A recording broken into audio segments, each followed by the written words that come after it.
Hello everyone. तो लो जी आ गया खेसारी लाल यादव जी और रानी एक्ट्रेस का एक बहुत ही बेहतरीन वीडियो सॉन्ग जो कि फुल वीडियो सॉन्ग में रिलीज हो चुका है।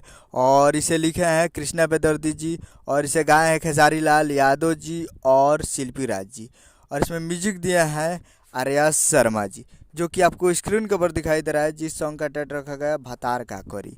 और इसे गाए हैं खेसारी लाल यादव जी और शिल्पी राज जी। और ये फुल वीडियो सॉन्ग रिलीज हो चुका है।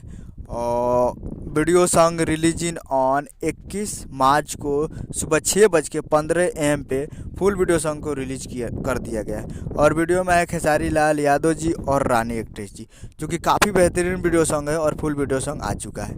और वीडियो में है खेसारी लाल यादव जी और रानी एक्ट्रेस जी, जो कि काफ़ी बवाल सॉन्ग है और फुल वीडियो सॉन्ग में रिलीज हो चुका है। तो आप लोग अभी तक इसे नहीं देखे तो आप लोग जाइए और जाकर speed records Bhojpuri YouTube channel पे फुल वीडियो सॉन्ग जाकर आप देख सकते हैं, जो कि काफ़ी ज़बरदस्त सॉन्ग है। तो एक बार जाइए और जाकर स्पीड रिकॉर्ड्स पे सुनिए और प्यार दीजिए। उम्मीद करूँगा वीडियो अच्छा लगा, चैनल को सब्सक्राइब बेल आइकन पर मिलते हैं अगले वीडियो में। तब तक के लिए जय हिंद, जय भोजपुरी।